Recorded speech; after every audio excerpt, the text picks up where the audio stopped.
Shanti, welcome to the Temple of Kriya Yoga this afternoon. May the infinite Lord of life, of love, and of laughter bless you at this moment. May each cell of your being and each petal of your mind be touched, be healed, be harmonized. May vim, vigor, and vitality be yours. May love and laughter be yours. May you truly find that which you seek. And may you find that which you seek, surely, swiftly, and most harmoniously. Om Shanti, Shanti, Shanti.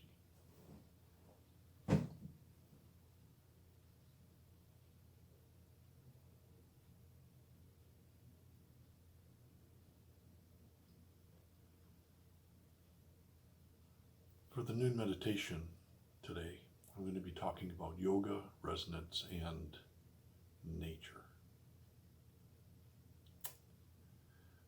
Before I begin speaking, I would like to do a short ritual or a short blessing or a short meditation, maybe is a little more accurate. I'm going to do it here, and if you'd like to join, that's great, and if you'd rather not join, that's great too. You can just sit and watch and relax as I go through the ritual or the meditation. I'll give a quick explanation and then I'm going to do it here in my meditation room.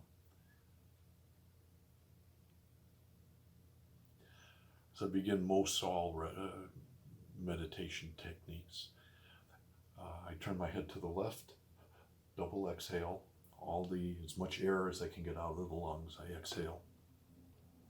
Bring my head forward, and now what I'm going to do is visualize an image of myself, and the image of myself shrinks down, and it shrinks down into a ball of light, a small ball of light, and that ball of light I bring down to the base of my spinal column.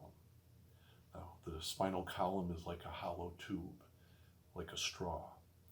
And so after I've taken my image, shrunk it down to a ball of light,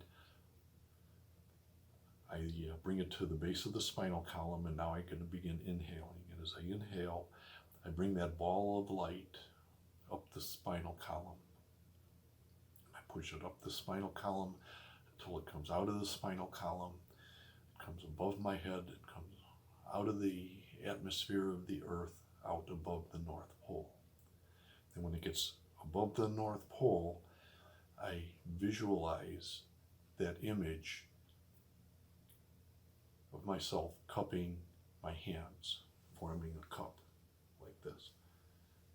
And in that cup, it's filling with dewdrops of golden white light of wisdom.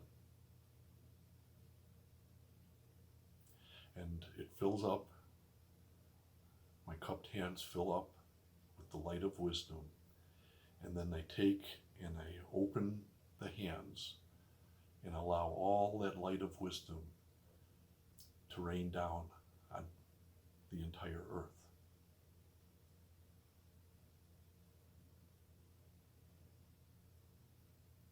And as I'm doing that, I exhale. So again, I inhale, and as I inhale now, this time, I'm going up, higher and higher, and now I'm moving over the solar system. I'll go over the solar system, and again, I visualize that image of myself in a ball of white light, cupping my hands, and again, the hands fill with dewdrops of golden white light. Again, the white light of wisdom. And once the hands are full, the cup is full, I open up the cup and again allow all that light of wisdom to rain down upon the entire Milky Way galaxy. The solar system. And as I'm doing that, I'm exhaling. And again, I start to inhale, and as I inhale, I go up, up, up, up, and I go up, I get over the Milky Way galaxy, and now I'm above the Milky Way galaxy. And as I'm there, at this point, I'm holding my breath while I'm cupping my hands in all three stages so far. And when the hands again are filled with dewdrops of the golden white light of wisdom, I open the hands and allow that wisdom to flow down and rain down upon the entire Milky Way galaxy. And then I exhale, and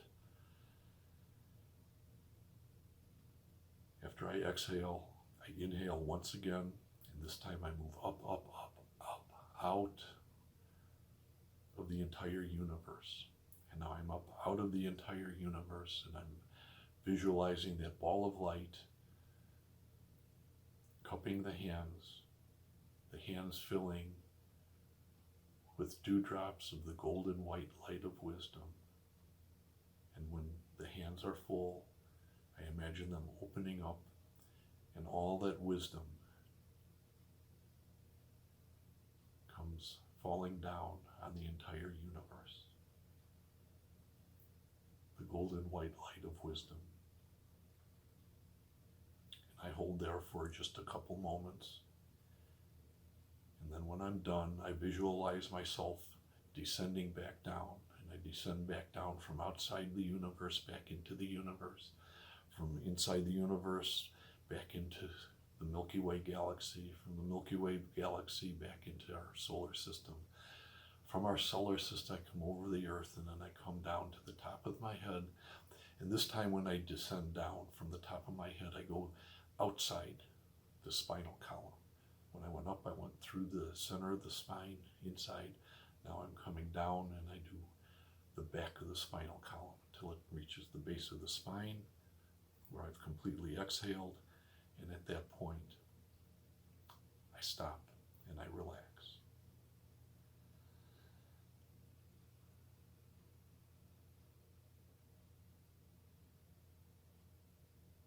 So that's the blessing that I'm going to do. Again, if you'd like to join in, great. If not, that's great too. This time I'm not going to be talking so much. I'll do a little bit here and there, but not too much. And you can follow along, or you can just do it at your own pace.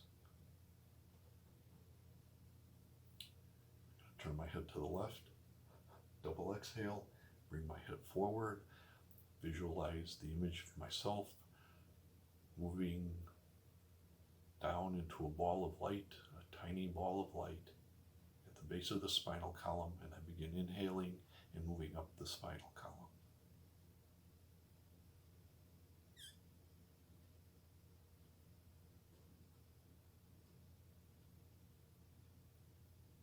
The spinal column above the earth, and now I hold for just a couple moments. My hands are filling with golden dewdrops of wisdom,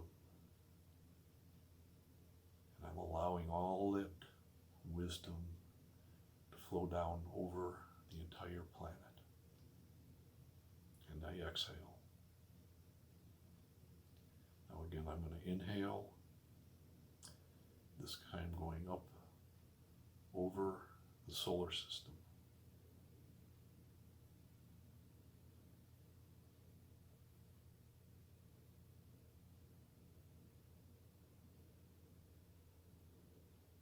And again, doing the same thing, this time blessing the entire solar system.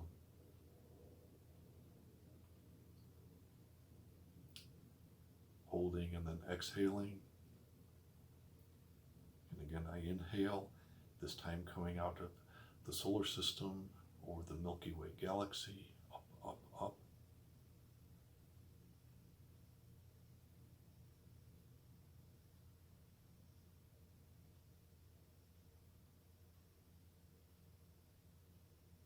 And again, I bless the entire Milky Way galaxy with the golden white dewdrops of wisdom flowing down over the galaxy, through the galaxy.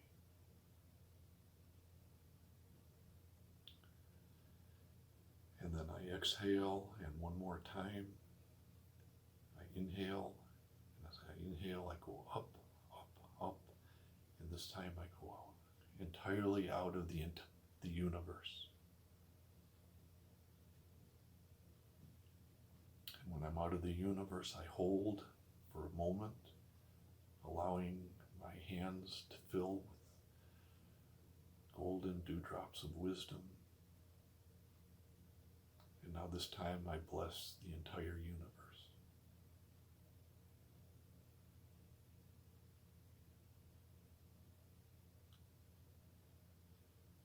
After I bless the universe, I inhale. And now I'm going to descend down, descending down back into the universe, coming down back into the Milky Way galaxy, descending back down into the solar system, and back down to the top of the spine, and then coming down the back of the spine to the base of the spine. And then relax.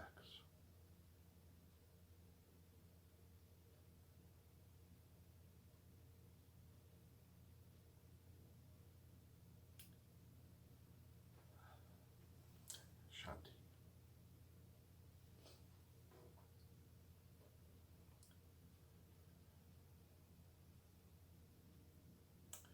Life is very interesting.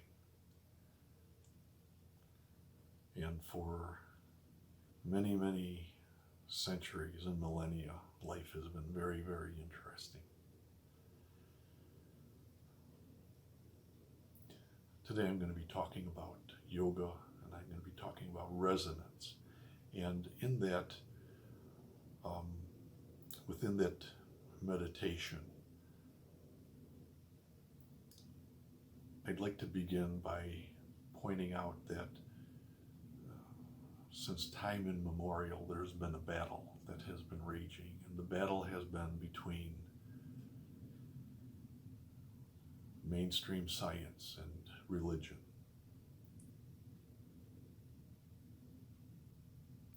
And the battle has to do with the battle of consciousness. And the battle of consciousness is, according to mainstream science, and has been forever with mainstream science, or seemingly forever, that the physical being that you and I are, that we are conscious. That's self-existent. That's, it's true in and of itself. The fact that we're talking and communicating with each other means that we have consciousness. But the question is, when does that consciousness make itself apparent?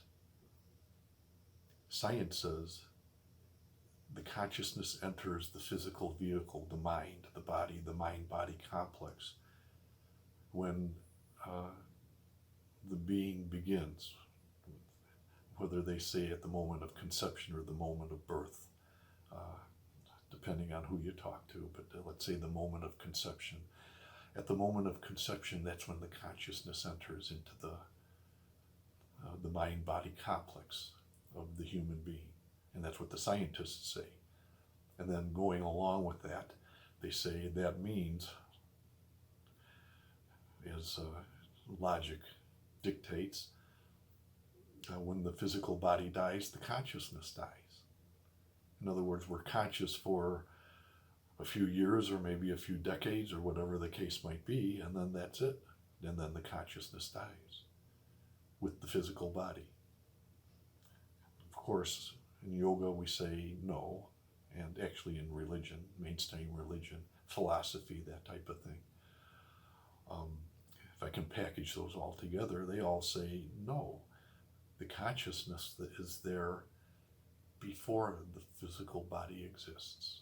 Something exists before the physical body, and it's the consciousness that exists. And then when the physical body is ready to accept that consciousness, it does, through the birthing process.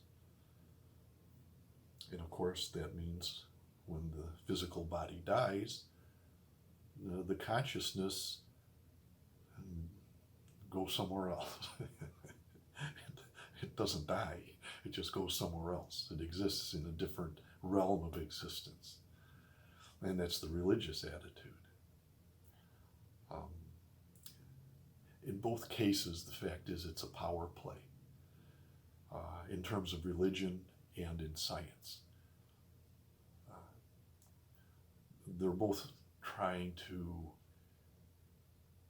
how do I say it, take control of the population and gain control, influence over the population for purpose, for you, frequently, if not always, for personal gain. The difference between yoga and religion is that in yoga, there's no middleman. In religion, there's a middleman, the priest, the rabbi, the minister, whoever, the swami, whatever the case might be. It's an intercessor between you and something that is divine.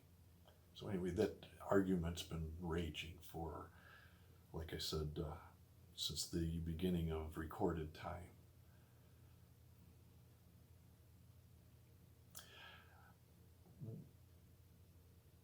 But something different has happened over the past, let's say 20 or 30 years. And it's happened, I think, because of that magical and mysterious entity called the internet. In the past, any knowledge that the public gained, they gained through publications. But publications, you needed money to publish a book, and you needed permission of the publisher to publish the book. And so any knowledge that went out, the knowledge went out, I'm not denying that.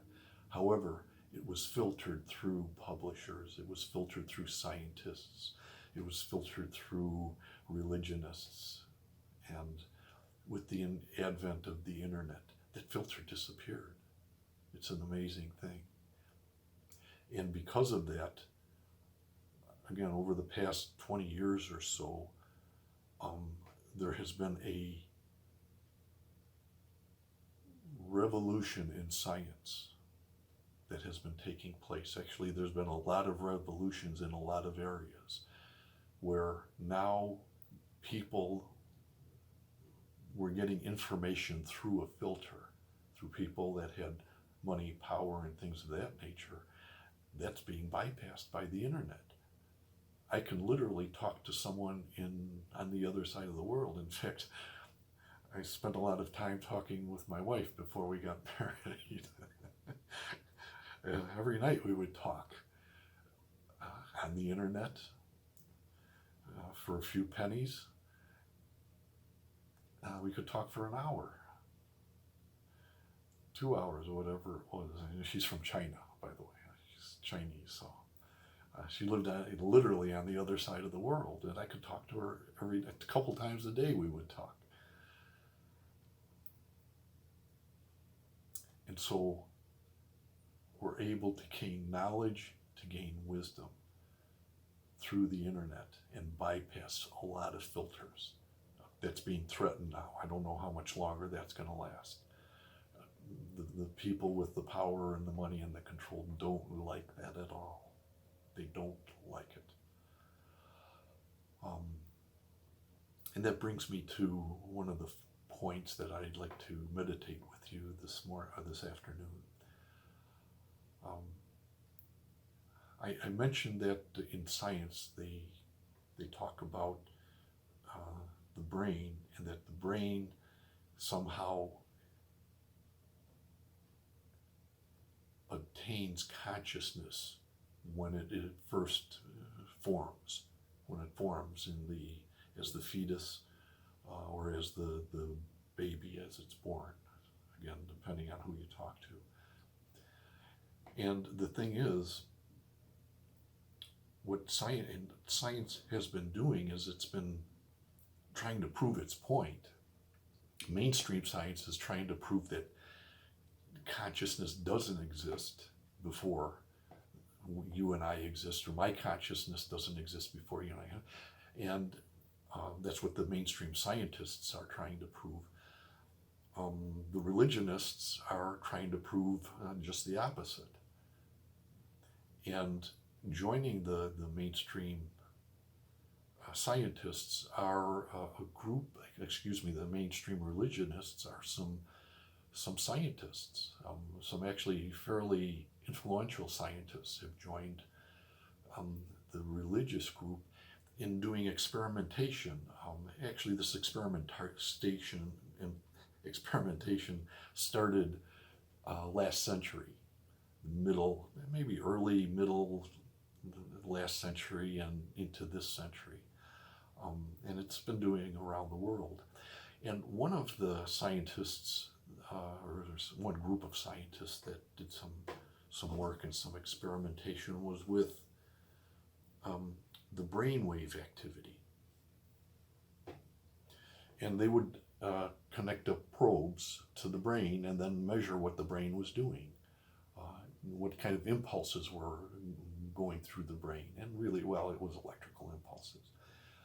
And what they came to realize was that when we as a human, if a human being was connected to this electroencephalograph, if they connected the human being to this machine, it would note the frequency of the brain, how fast it was vibrating, when different types of thoughts were passing through the brain of the particular person.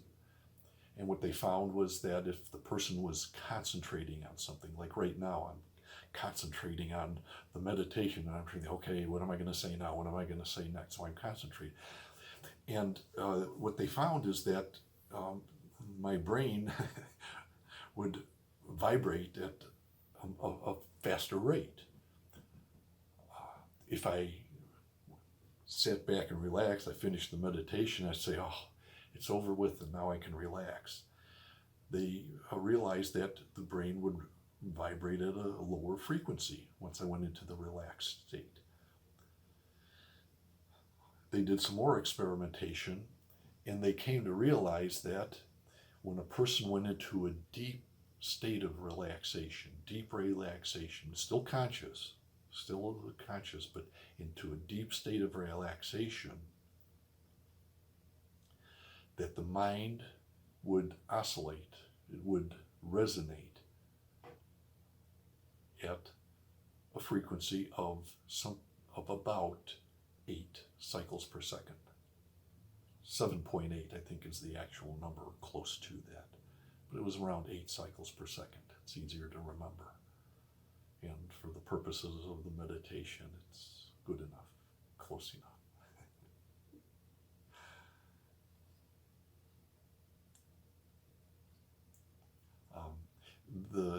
Just to complete the thought, the mind, if it's slowed down even further, which it could, you go into an unconscious state. And in that unconscious state,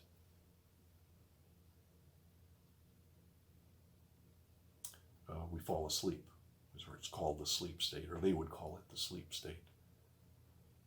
And in the sleep state, there's actually a couple levels. One where you go into a dream sleep, a dream state of sleep, and then you go into a dreamless sleep state. We would say yogically. And when that happened, the mind would slow down.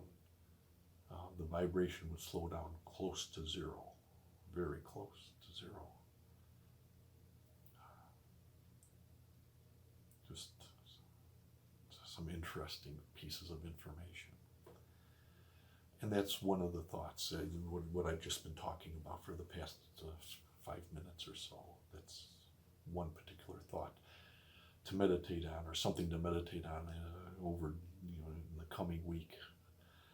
I like to say when I do the meditation, one of my purposes in the back of my mind is to give you a thought, an idea, or maybe more than one or thought or idea to think about during the week, the coming week. Now, there was something else happening at the time when this was going on and this study was taking place.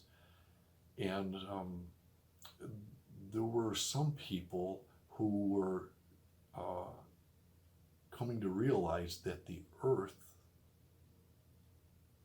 forms a circuit with the sun, and it forms an electromagnetic circuit with the sun. In other words, there's particles from the sun that come over into the earth, and they actually come into the earth through the North Pole. They go through the North Pole, through the earth, come out the South Pole, and then head back to the sun. And they form that I'm going to call it an electrical circuit, but you can use whatever term you want. Different people argue about what exactly it is, but it's at least it's a magnetic circuit, and we know it's there, and we know it's magnetic because we can look at the aurora borealis, and the aurora borealis shows us that something's there, and it's coming into the earth. And there's other things that scientists look at. I'd like to talk about, but I'll have to save it for another meditation at a future date, at a different date. A lot of interesting stuff is going on. A lot of interesting stuff. But there was one fellow that noticed when this circuit was flowing through the earth, it flowed through the atmosphere, and the electromagnetic circuit affected the atmosphere, and it caused the atmosphere to vibrate. In fact, it also interacted with the physical earth. The earth has rocks in it, magnetic rocks and things like that. So it was not only interacting with the atmosphere, but this flow of energy was interfacing with the physical earth, the solid earth, the oceans, the atmosphere, everything. And one ingenious gentleman was able to actually measure how it was interacting, and came to realize that there was a frequency that was being generated by the earth. The earth was resonating. And guess what frequency the earth was resonating at? Interestingly enough, 7.8 cycles per second. I think that's fascinating. Certainly worth meditating about.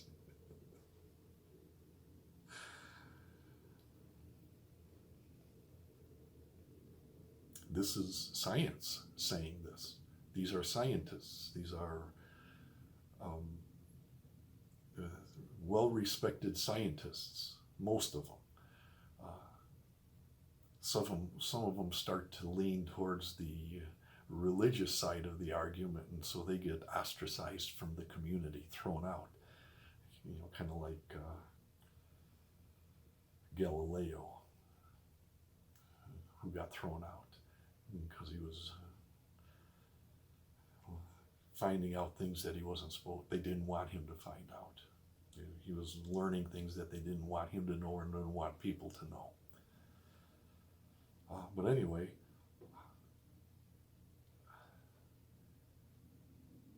the mainstream, and in this case, the mainstream and the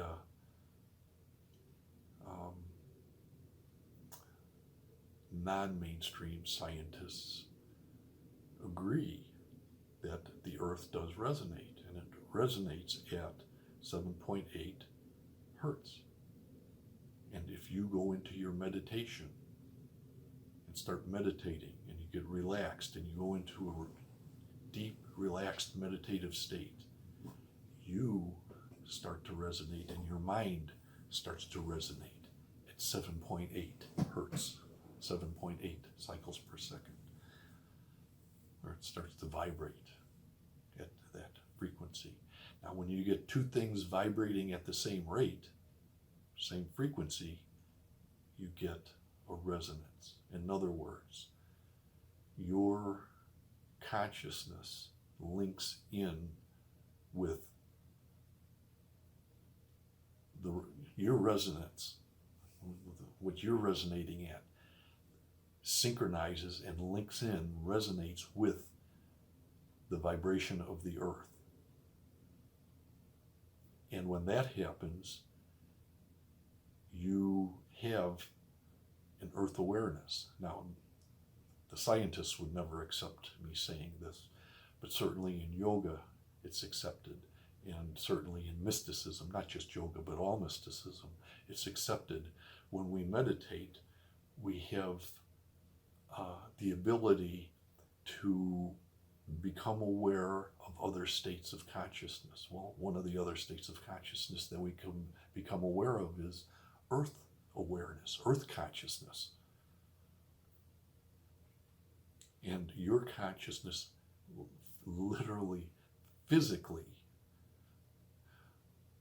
resonates with earth consciousness. And you have whatever the experience is of that consciousness. You link in with it. Yeah, how can I say? You become one with the earth, if I can say it that way, literally. And the scientists actually agree with it. Now, they don't agree with me saying consciousness. They will use their own scientific terms and terminology. But when you get to the bottom line, they're saying the same thing.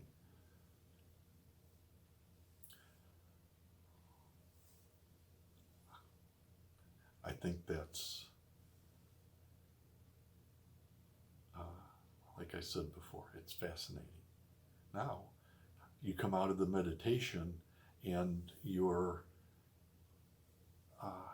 consciousness changes, or your ability to tune into the consciousness or resonate with the consciousness changes, because you're coming out of the meditation, and so the frequency is increasing, and now you lose that connection with the earth when you lose that state of meditation that you're in.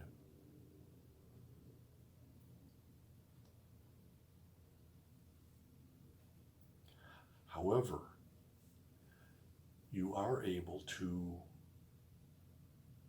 resonate with other states of consciousness called other human beings. And whatever frequency they're running at, whatever frequency their brain is running at,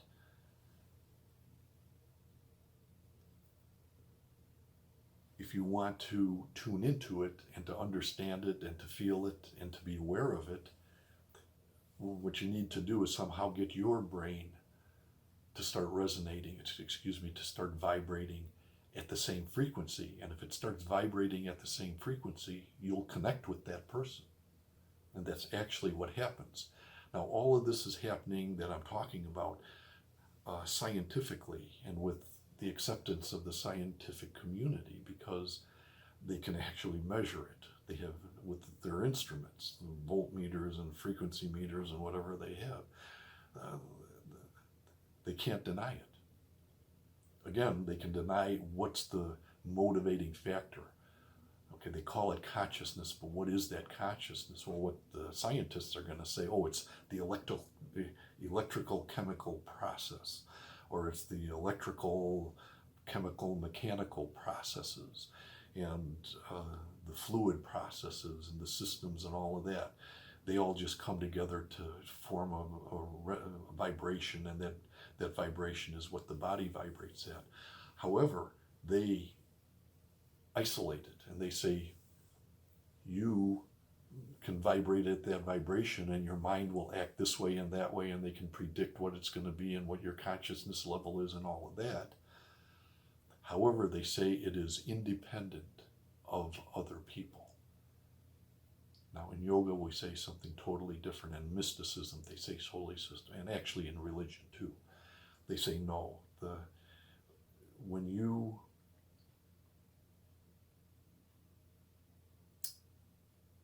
vibrate to a certain frequency, the person standing next to you can pick up that vibration. And if that person picks up that vibration, can know and understand what you're feeling, what you're thinking, become aware. In other words, the metaphysical scientists would say you have the ability to connect on a psychic level with other human beings and to know what they're thinking, what they're feeling, by way of resonance. The resonance, again, is if you can get your mind to vibrate at the right resonance, you will tune in with them, become aware of what they're, again, thinking, feeling, emoting, whatever the case might be. And you have that ability because once you resonate at the same frequency, you so to speak, become one with them. And again, that's something that's very well known in yoga terminology. We always say in yoga, we're all part of the universe, each of us, and we're not separated from the universe. I heard that from Kriyananda over and over and over and over again. You're not separate from the universe. You're not separated from your neighbor. You're not separated from the guy next door. You're not separated from the guy in the next country. And when I say it's kind of an exciting time in science, I'm saying that if the internet is allowed to be free, if the freedom stays there, and other forces aren't allowed to tamper with it, we're going to know about advances being made in things like telepathy, resonance that I'm talking about, where people are able to resonate with each other, and groups of people are able to resonate with each other and actually produce a state of consciousness which exists outside the physical body.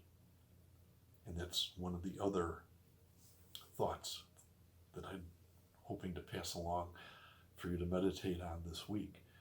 Those thoughts that they're talking about, these ideas and feelings that I'm talking about or have been talking about the past couple of minutes, they resonate, and human beings are able to tune into that if they want to, using various techniques, and join in with a particular mindset or belief system or whatever you want to call it.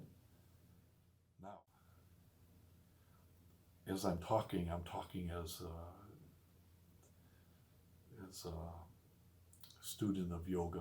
I'm talking as hopefully a spiritual being, and so the implication is, we're going to use this to generate a group mindset of peace and love and harmony and wisdom, and certainly that's going to happen, at least to some degree, and it has always been there, and it will always be there.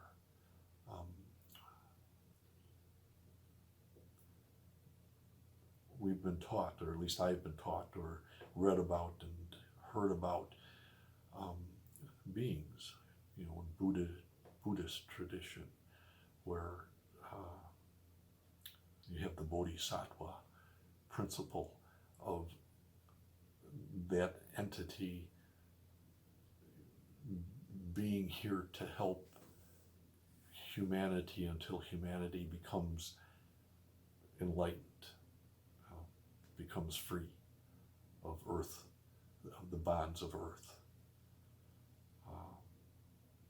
and things like that. And so they're there as kind of a antenna, sending out waves, frequency waves, resonant waves of states of mind that are productive of happiness, harmony, and things of that nature. But again, just as it is with all life, if you can get the positive side to happen, you can also get the negative side to happen. People with nefarious thoughts, feelings of anger, hatred, violence, and things of that nature can also band together, resonate together, and produce that magnetic field, that type of field within the earth and around the earth. And it happens around the earth because the minds resonate together. They can resonate together in meditation, or they can resonate together in arms of violence and hatred and things of that nature. And so you have to be aware, I think, of that. I think you need to guard yourself against that. And there's actually techniques that you can use, surrounding yourself with different types of light, blue light, white light, as a means of protecting yourself from the negative vibes or the negative resonance that exists within and around the earth.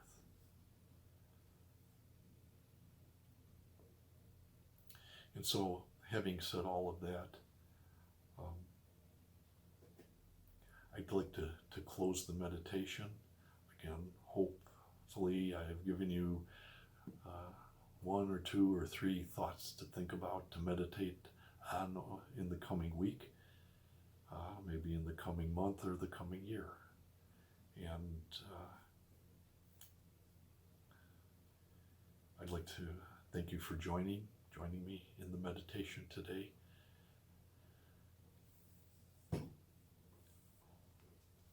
And I'll close off by turning my head to the left, double exhale, bring my head forward,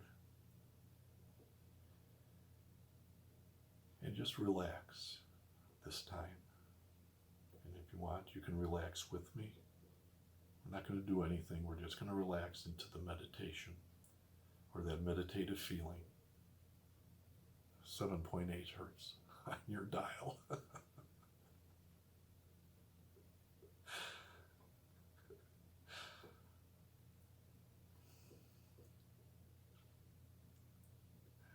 May the infinite Lord of life, of love and laughter bless you at this moment. May each cell of your being and each petal of your mind be touched and healed. May vim, vigor, and vitality be yours. May love and laughter be yours. May you truly find that which you seek, and may you find that which you seek surely, swiftly, and most harmoniously. Om Shanti, Shanti.